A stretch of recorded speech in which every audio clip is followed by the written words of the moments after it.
మన మనస్సు దేవుని విషయంలో ఎలాగ ఉండాలంటే చాలా ఉన్నతంగా ఉండాలి. దేవునికి స్తోత్రం.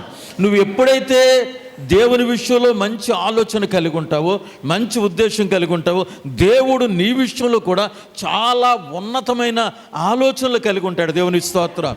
అదే ఈ వారం మనం వినబోతున్నాం. దావీదు ఎడల దేవునికి ఒక గొప్ప మనసు ఉంది. ఎందుకంటే దేవునిని బహుగా ప్రేమించే మనసు దావీదు కలిగి ఉన్నాడు. ఎప్పుడైతే దేవుణ్ణి అంతగా ప్రేమిస్తున్నాడో దావీదును దేవుడు కూడా అదే రీతిలో ప్రేమిస్తున్నాడు. దేవుని స్తోత్రం. దేవుని బిడ్డలారా, మన దేవుడు మంచి వాళ్ళకి మంచివాడు, చెడ్డవాళ్ళకి చెడ్డవాడు, మోసగాళ్ళకి మోసగాడు.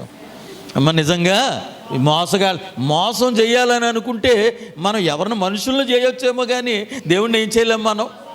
అంటే ఏంటి పాస్టర్ గారు మీ దేవుడు మోసగాడా అని కాదు, మనం మోసపూరితంగా మనం ఉంటే ఆయన మన విషయంలో కూడా అలాగే ఉంటాడు. మనం మంచిగా ఉంటే మంచిగానే ఉంటాడు. కాబట్టి దావీదు దేవుని విషయంలో చాలా మంచి హృదయాన్ని కలిగి ఉన్నాడు. మీరు కూడా దేవుని దగ్గరికి వస్తున్న మీరు మంచి మనసు కలిగి ఉండాలి, మంచి హృదయాన్ని కలిగి ఉండాలి. మీ జీవితంలో ఎన్నో ఆలోచనలు ఉంటాయి, ఏవో జరగాలని కోరికలు ఉంటాయి. అవన్నీ కూడా దేవునికి మీరు సమయం ఇస్తే అన్ని విషయాల్లో కూడా దేవుడు ఉన్నతమైన కార్యాలు చేస్తాడు. దేవుని స్తోత్రం.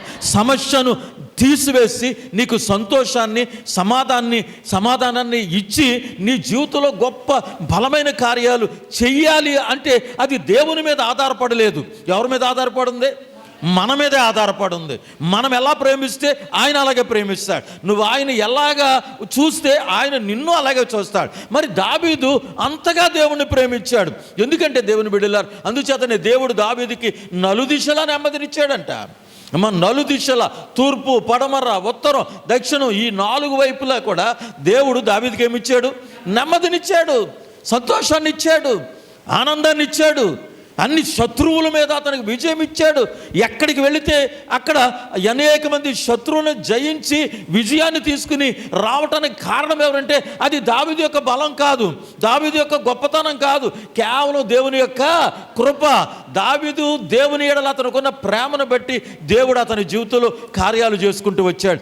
ఈరోజు మనం వినే వర్తమానం ఏంటి?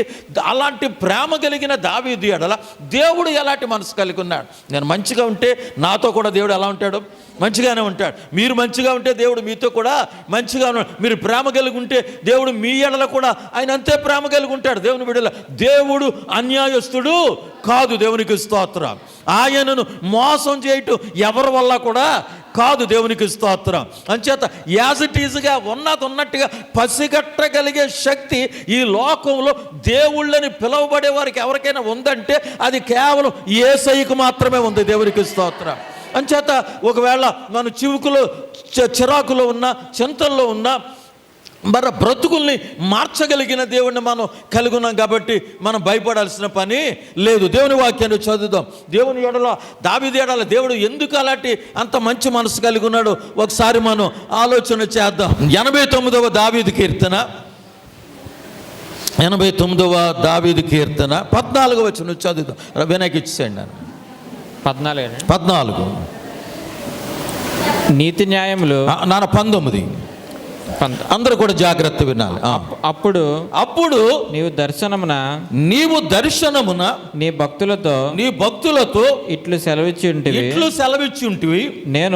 నేను ఒక సూర్యునికి సహాయము చేసి ఉన్నాను. ప్రజలలో నుండి ఏర్పరచబడిన యొకని నేను హెచ్చించి ఉన్నాను. నా సేవకుడైన దావీదును నేను కనుగొని ఉన్నాను. చదువునా? నా పరిశుద్ధ తైలముతో అతన్ని అభిషేకించి నేను ఏం చేశానంటే అభిషేకం చేశాను. దేవుని స్తోత్రం. నా సేవకుడైన దావీదును నేనేం చేశాను? కనుగొన్నాను. అతన్ని దేంతో అభిషేకం చేశాడంట? పరిశుద్ధ తైలముతో కాదు. ఏ తైలముతో? పరిశుద్ధ పరచబడిన తైలముతో దేవుడు దావీదును ఏం చేశాడు? అభిషేకం చేశాడు. ఎందుకంటే దేవుడు దర్శనములో సెలవిచ్చింది ఏంటంటే నేను ఒక సూర్యునికి ఏం చేశాడు? సహాయము చేసి ఉన్నాను. ప్రజలలో నుండి ఏర్పరచబడిన యొకనిని నేను హెచ్చించి ఉన్నాను. దేవునికి స్తోత్రం. ఎవరైనా హెచ్చింపబడాలన్నా, ఆశీర్వదించబడాలన్నా మీరు దేవునితో ఉన్న ఆ యొక్క యథార్థత మీదే ఆధారపడి ఉంటుంది. మీరు యథార్థంగా దేవుని సన్నిధిలో ఎప్పుడైతే ఉంటారో మీ ఎడల కూడా దేవుడు అలాంటి గొప్ప కార్యాలు చేస్తాడు. దేవుని బిడ్డల దావీదు దేవుణ్ణి బహుగా ప్రేమించాడు. దేవుడు ఆయన విషయంలో ఏం చేశాడు ఏం చేయలేదని కాదు, కానీ దేవునికి నేను ఏం చేయాలనే ఆలోచన కలిగి ఉన్నప్పుడు దేవుడు అతని హృదయాన్ని గమనించి ఇప్పుడు ఏమంటున్నాడంటే, నేను ఒక సూర్యునికి ఏం చేశాను, సహాయము చేసి ఉన్నాను. దేవుని స్తోత్రం. మామూలుగానే దావీదు యుద్ధ నైపుణ్యం కలిగిన వాడు. సూర్యుడు ఒకనొక దినాన్న గొలియాతు మీదకి దావీదు యుద్ధానికి వెళ్ళినప్పుడు అప్పుడు గొర్రెలు కాపరి, అప్పుడు యుద్ధ నైపుణ్యం అతనికి తెలీదు. కానీ దేవుడు దావీదుకి ఎవరు తోడై ఉన్నారు, దేవుడు తోడై ఉన్నాడు. అవతల కూడా వ్యక్తి ఉన్నాడు. అతను 9 అడుగులు 6 మూరల జానడు ఎత్తంట మనిషి, అన్ని అభ్యాసాలు చేసిన వాడు, చాలా బల సంపన్న కనుగొనవాడు. ఇశ్రాయేలీలందరూ కూడా అతను చూసి భయపడుతుంటే దావీదు నేను వెళ్ళి అతన్ని జయిస్తానని వెళ్ళినప్పుడు దేవుడు అతనికి ఏమై ఉన్నాడు, తోడై ఉన్నాడు. అతని దగ్గర బాణాలు ఉన్నాయి, కత్తులు ఉన్నాయి, విల్లులు ఉన్నాయి, లేకపోతే ఇంకా ఆయుధాలు ఉన్నాయి, ఆయుధాలు మోసేవాళ్ళు ఉన్నారు. మరి దావీదు దగ్గర ఏమున్నాయి, ఏ ఆయుధాలు లేవు. దావీదు దగ్గర ఏం ఆయుధాలు లేవు. నా సౌలు అంటాడు, నాయనా నువ్వు బాలుడివి, నువ్వు ఎలా యుద్ధం చేస్తావు, నీకు యుద్ధ నైపుణ్యం నీకు తెలియదు కదా అని అంటే, ఆయన నా దేవుడు నాకు తోడై ఉన్నాడులే, ఆయన బట్టి నేను జయం పొందుతానని వెళ్ళాడు. కేవలం ఒక 5 రాళ్ళు తీసుకున్నాడు, 7 రాళ్ళు గువ్వరాళ్ళు తీసుకుని ఒక వడిసెల పట్టుకుని వెళ్ళాడు. అదెక్కడ, కత్తులెక్కడ, రాయి ఎక్కడ, కత్తులెక్కడ. కానీ దేవుడు ఇతనికి ఏమై ఉన్నాడు, తోడై ఉన్నాడు. బాణాలు ఆయుధాలు కత్తులు కలిగినటువంటి వ్యక్తికి ఎవరో కూడా తోడైన అతని బలమే అతనికి ఆధారం. కానీ దేవుడు దావీదు పక్షంగా ఉన్నాడు. దేవుడు నీ పక్షంగా కూడా ఉంటాడు. దేవుని స్తోత్రం. నువ్వు యథార్థంగా దేవుని కొరకు బ్రతకగలిగితే, మానక నువ్వు ఆయన సన్నిధికి రాగలిగితే, ప్రతి వారము వచ్చి దేవుని సన్నిధిలో నువ్వు ప్రార్థించగలిగితే, నువ్వు అడిగిన వాటినన్నీ ఇవ్వటానికి దేవుడు సిద్ధంగా ఉన్నాడు. దేవునికి స్తోత్రం. నీవే ఆయన చెప్పినట్టు చేయటానికి మనము కూడా సిద్ధపడి ఉండాలి. దేవుని బిడ్డలారా, అంచేత ఇక్కడ ఈ 89వ కీర్తన యాతాను అనే ఒక వ్యక్తి రాశాడు. దావీదు రాసింది కాదు. యాతాను అనేటువంటి ఆయన దేవాలయంలో పాటలు పాడే వ్యక్తి, వాయిద్యాలు వాయించే వ్యక్తి, అతను రాశాడు. దావీదును గూర్చి దేవుడు అతనికి దర్శనమిచ్చి మాట్లాడితే దానిని గురించి అతను రాసినటువంటి మాటలు, దేవుని బిడ్డలారా, ఎంతో ఉన్నతమైనటువంటి మాటలు. చాలా ఒక వ్యక్తిని గురించి దేవుడు ఇంత గొప్ప సాక్ష్యం ఇస్తాడా? ఒక మనిషిని గురించి దేవుడు కూడా సాక్ష్యం ఇస్తాడా? దేవుని గురించి మనుషులు సాక్ష్యం ఇస్తారు, కానీ దేవుని గురించి మనుషులు సాక్ష్యం ఇస్తారు, కానీ దేవుడే మనుషుల గురించి సాక్ష్యం ఇస్తాడు. దేన్ని దేవుని బిడ్డల దావీదు యొక్క జీవితమే మనకు ఒక ఎగ్జాంపుల్గా కనబడతాను. 19 అప్పుడు నీవు దర్శనమున నీ భక్తులతో ఇట్లు సెలవిచ్చుంటివి, నేను ఒక సూర్యునికి సహాయము చేసి ఉన్నాను. ప్రజలలో నుండి ఏర్పరచబడిన యొకని నేను హెచ్చించి ఉన్నాను. ప్రజల్లో నుంచి ఎన్నుకున్నాడు. మీరు ఈరోజు చాలా జాగ్రత్తగా వినాలి. దేవుడు కూడా ఆయనను ప్రేమించే వ్యక్తుల కొరకు వెతుకుతున్నాడు. ఎవరా ఆయన ప్రేమించే వ్యక్తులు? ఎవరు ఆయన పరిచర్యను ప్రేమించే వ్యక్తులు? ఆయనకు సహకారంగా ఎవరుంటారనే వారి కొరకు దేవుడు వెతుకుతూ ఉన్నాడు. దేవుని బిడ్డ, ఈ ప్రాంతాలంతా వెతికితే దేవుడికి మీరు దొరికారు. దేవునికి స్తోత్రం. మీరు ఆ దేవుని యొక్క చిత్తాన్ని మీరు తెలుసుకోవాలి. దేవుని చిత్తం తెలియకపోతే మీకు కూడా దేవుడు సరిగా అర్థం కాదు. అందుచేత దేవుడు దర్శనమిచ్చి యాతాను అనే వ్యక్తికి దర్శనమిస్తే అతనికి దేవుడు బయలుపరిచినటువంటి మాట ఏంటంటే, నేను ఒక సూర్యునికి సహాయము చేసి ఉన్నాను. ప్రజలలో నుండి ఏర్పరచబడిన ఒకనిని హెచ్చించు, నా సేవకుడైన దావీదు నేనేం చేశాను, కనుగొన్నాను. ఈ లోకంలో ఈ సెల్ ఫోన్ ఉంది, దీన్ని కూడా ఒకళ్ళు ఏం చేశారు, కనుగొన్నారు. అమెరికా దేశాన్ని ఒకళ్ళు కనుగొన్నారు. దేవుని బిడ్డల ట్రైన్ ఒకళ్ళు కనుగొన్నారు. విమానాన్ని ఒకళ్ళు కనుగొన్నారు. దేవుని బిడ్డ, ఈ రోజున మనం ముందున్న ఈ కెమెరాను ఒకళ్ళు కనుగొన్నారు. ఈ రోజున ప్రతిదీ కూడా అది మన ముందు లేనిదని ప్రజలు ఏం చేశారు, కనుగొని. ఇప్పుడు దేవుడు కూడా ఒక వ్యక్తిని కనుగొన్నాడంట మనుషులకు. అందుకనే దేవుడు అంటే ఎవరైనా ఆయన ప్రేమించే వ్యక్తుల కోసమంట 1,000,000 మందిని దాటి వెళ్ళిపోతారంట. ఎంతమందిని దాటి వెళ్ళిపోతాడు? 1,000,000 మందిని దాటి వెళ్ళిపోతాడు. ఎందుకు 1,000,000 మందిని దాటి వెళ్ళిపోయాడు? ఎందుకు దాటి వెళ్ళిపోయారు? ఆయన దృష్టిలో వారు యోగ్యులుగా కనబట్లా. యోగ్యులు ఎక్కడున్నారని 1,00,000 మందిని దాటాడు, ఎవరో కనబడలే. 1,00,000 మందిని దాటాడు, ఎవరో కూడా కనబడలా. ఆఖరికి 1,000,000 మందిని దాటి వెళ్ళిపోతున్నాడు. ఎక్కడో దొరికాడు ఒక ఆయన. దేవునికి స్తోత్రం. అతని పేరే దావీదు. దేవునికి స్తోత్రం. దేవుడు ఆయన ప్రేమించే వ్యక్తుల కొరకు, ఆయన పరిచర్యను ప్రోత్సహించే వ్యక్తుల కొరకు, ఆయన పరిచర్యలో నమ్మకంగా ఉండే వ్యక్తుల కొరకు దేవుడు వెతుకుతుంటే దేవుడు అంట దావీదును కనుగొనడా. మాట చదువున్నాను 15 20. Very good. నా సేవకుడైన దావీదును నేను కనుగొని ఉన్నాను. నా పరిశుద్ధ తైలముతో అతన్ని అభిషేకించి ఉన్నాను. దేవునికి ప్రభు అది చదువుతుంటే నాకు అనిపిస్తుంది, ప్రభు నన్ను కూడా నీ పరిశుద్ధ తైలముతో అభిషేకించు నాయన.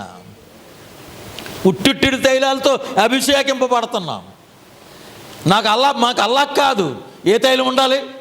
పరిశుద్ధ తైలం. దేవుని బిడ్డలారా, తైలాల్లో చాలా రకాల తైలాలు ఉన్నాయి. ఆనంద తైలం అంటే అది ఏంటది? ఆనంద తైలం, సంతోషాన్ని ఇచ్చే తైలం. దావీదుకు ఉన్న యోగ్యత ఏంటంటే దేవుడంగా ఆయన పరిశుద్ధ తైలముతోనే అభిషేకించాడు. ఎందుకంటే దేవుని బిడ్డలారా చూడండి, అపోస్తుల కార్యముల గ్రంథము 13వ అధ్యాయము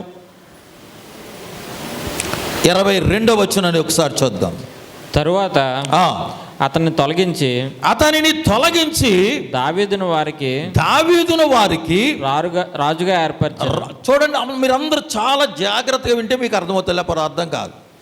తరువాత అతనిని తొలగించి దావీదును వారికి రాజుగా ఏర్పరచను. దావీదును వారికి రాజుగా ఏర్పరచను. మరియు ఆయన నేను యెషయి కుమారుడైన దావీదును కనుగొంటి. చూడండి, దావీదును ఏం చేశాడంట? కనుగొన్నాడు. అమ్మ, ఏం చేశాడు? దావీదును ఏం చేశాడు? కనుగొన్నాడంటే ఎక్కడో ఆయనకి ఇష్టమైన వ్యక్తులు ఎక్కడ దొరకట్లా. ఎక్కడో దొరికాడు ఒక ఆయన. ఎక్కడ దొరికాడు? గొర్రెలు కాచుకుని కాడ దొరికాడు. చూడండి, ఒక్కోసారి యోగ్యమైన ప్రదేశాల్లో దొరకనోళ్ళు ఎక్కడ దొరుకుతారు? యోగ్యము కాని ప్రదేశాల్లో దొరుకుతాడు. దేవుడు దావీదుని ఎక్కడ పట్టుకున్నాడంటే గొర్రెల కాపుదలగా ఉన్నప్పుడు పట్టుకున్నాడు. అందుకనే గొర్రెల దొడ్డులో కాపుగా ఉన్న నిన్ను తీసుకొచ్చి ఏం చేశాను అంటాడు? రాజును చేశాను అన్నాడు. దేవుని బిడ్డలారు, ఇక్కడ ఏమంటాడంటే తరువాత అతనిని తొలగించి. చూడు నాన్న 21 కూడా చదువు బాబు. ఆ తరువాత వారు రాజు కావాలని కోరగా దేవుడు బెన్యామీను గోత్రికుడును కీషు కుమారుడునైన సౌలును వారికి 40 ఏండ్ల వరకు దయచేసాను. ప్రజలు అంటున్నారు మాకు రాజు కావాలంటే దేవుడు ఏం చేశాడంటే కీషు కుమారుడైనటువంటి సౌలును ఏం చేశాడంటే వారికి 40 సంవత్సరాలు. ఎన్ని సంవత్సరాలు? 40 సంవత్సరాలు. ఇంక దేవుడు ఒక మాట చెప్పాడంటే దానికి ఏమి కూడా అడ్డుండదు. దేవుని బిడ్డలారా, దేవుడు చెప్పాడు, కానీ తరువాత మాట చదివినాను. తర్వాత మాట కూడా తరువాత అతన్ని తొలగించి అది నాకు ఎందుకు తొలగించాడు? 40 సంవత్సరాల రాజరికము సౌలుకిస్తే కొద్ది సమయంలోనే 2 సంవత్సరాల్లోనే దేవుడు సౌలుని ఏం చేశాడు? పక్క పెడిశాడంట. దేవుడు సౌలుని ఏం చేశాడు? అతనే కదా నేను 40 సంవత్సరాలు అన్నాడు. మరి ఎందుకు పక్కన పెట్టాడు? మనం కూడా ఆయనకి దృష్టికి సరిగా లేకపోతే మనల్ని కూడా పక్కన పెట్టేస్తాడు ఆయన. దేవుని ఇస్తా, అయ్యా నాకు చాలా దర్శనాలు ఇచ్చేసావు, నన్ను అభిషేకించేసావు, నన్ను చాలా చేసేసావు అయ్యానంటే అవన్నీ నాకు చెప్పకంటాడు ఆయన. నీకు అర్థమవుతుందండి? అసలు నీ మందిరం పని అంతా నేనే చేశాను, నేను లేకపోతే అసలు మందిరమే లేదు, ఉన్న వాళ్ళందరూ వేస్టే. మీకు అర్థమవుతుందంటే అంటే అలా చెప్పకపోతే మీకు అర్థమవుతుందని చెప్తున్నాను. అది విమర్శ కాదు, వాస్తవం. దేవుని స్తోత్రం. చాలాసార్లు ఏదైనా మనం చేస్తే మనకున్న అతిశయం ఎంత అంత అతిశయం కాదు. కీషు కుమారుడైన సౌలును దేవుడు ఏం చేశాడంటే, ప్రజలు అడుగుతున్నాడని ఏం చేశాడంటే వారికి రాజుగా దయచేశాడు. వారికి రాజుగా ఏర్పరచను. మరియు కీషు కుమారుడైన సౌలును వారికి 40 ఏండ్ల వరకు. కానీ 22వ వచనం దగ్గరికి వచ్చేటప్పటికి తరువాత అతను ఏం చేశాడు, చాలా మందిని దేవుని మందిరంలో పక్కకు పోయిన వాళ్ళు ఉంటారు, కానీ ఇంకా పనిచేస్తున్నట్టే ఉంటారు. వాళ్ళు ఇంకా అర్థమైన వాళ్ళు స్తోత్రం చెప్పారు. దేవుని మందిరంలో ఉన్నట్టే ఉంటారు. ఆల్రెడీ దేవుడు వారిని ఏం చేశాడు, ఎప్పుడో ప్రక్కన పెట్టేశాడు. ఎందుచేత? దేవుని దృష్టిలో వారి హృదయము సరిగా లేదు. అవసరమైతే దేవునికే సలహాలు చెప్తారు వీళ్ళు. ఇలాంటి వాళ్ళు ఏం చేస్తారు, మేము ఎక్కడ పైన బోర్డు ప్రాంతాలు తిరుగుతుంటాం, ఎంతోమందిని చూస్తూ ఉంటాం. ఇలాంటి వాళ్ళని అక్కడ మాట్లాడే మాటకే వాళ్ళు చేసే క్రియలకి సంబంధం ఉండదండి అసలు. దేవుని బిడ్డలారా, కీషు కుమారుడైన సౌలును దేవుడు తరువాత అతన్ని ఏం చేశాడు, ఈ ఉద్యోగంలో తీసేశాడు. ఉద్యోగంలో తీసి మళ్ళీ వెతికితే ఎవరు దొరికారు, దావీదు కూడా దొరికాడు. ఆ మాట చదువు 22. ఆ తరువాత అతన్ని తొలగించి దావీదును వారికి రాజుగా ఏర్పరిచాను. మరియు ఆయన, చూడండి ఈ మాట మీరు బాగా గమనించు. మరియు ఆయన, నేను యెషయి కుమారుడైన దావీదును కనుగొన్నాను. నేను ఎంత గొప్ప మాట. నేను యెషయి కుమారుడైన దావీదును ఏం చేశాను, ఎక్కడో బంగారం ఎక్కడో రాళ్లల్లో ఉంది, ఇనుము ఎక్కడో ఉంది, ఇనప ఖనిజం, రాగి, ఇత్తడి, ఇవన్నీ మన ఎదురుగుండా లేవు. కొంచెం తులం బంగారం తీయాలంటే వాళ్ళు ఎన్నో రాళ్లను కరగబెట్టాలి, ఎంతో శ్రమ పడాలి. ఇప్పుడు వజ్రాలు దొరకాలంటే వాళ్ళు భూమిని తవ్వాలి. మన నర్సీపట్నం ఏరియాలో వజ్రాలు దొరుకుతున్నాయంటే చాలామంది తవ్వుతున్న గోతులు తవ్వకుండా పోతుంటే ఆ దెమ్మలు పడి చచ్చిపోయిన చాలామంది ఉన్నారు. ఎందుకు తవ్వేరాళ్ళు? కనుగొనాలని, విలువైన వజ్రాలను కనుగొనాలని, దొరకాలని వారితో. ఈయన కూడా దేవుడు ఏం చేశాడంటే, నేను యెషయి కుమారుడైన దావీదుని ఏం చేశాను, కనుగొంటిని. దేవుని బిడ్డ, నీవు కూడా దేవునికి దొరకాలంటే నీ హృదయము దేవుని ఎదుట సరైనదిగా ఉండాలి. నువ్వు ఇచ్చే కానుక కూడా సరైనదిగా ఉండాలి. దురాలోచనతో దేవునికి ఏది ఇచ్చినా ఆయన గమనించలేని దేవుడు కాదు. గమనించాలి మీరు.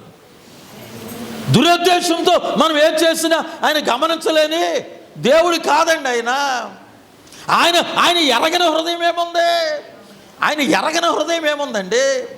మానవ హృదయాలన్నీ ఆయనకి ఎలా కనపడుతున్నాయి? చాలా తేటగా కనపడుతున్నాయంట. ఆమె ఎలా కనపడుతున్నాయి? తేటగా ఉన్నా కదా, నీరు తేటగా ఉంటే నీరు కింద ఉన్న నేల కూడా ఎలా ఉంటుంది, అది చక్కగా కనపడుతుంది మనకి.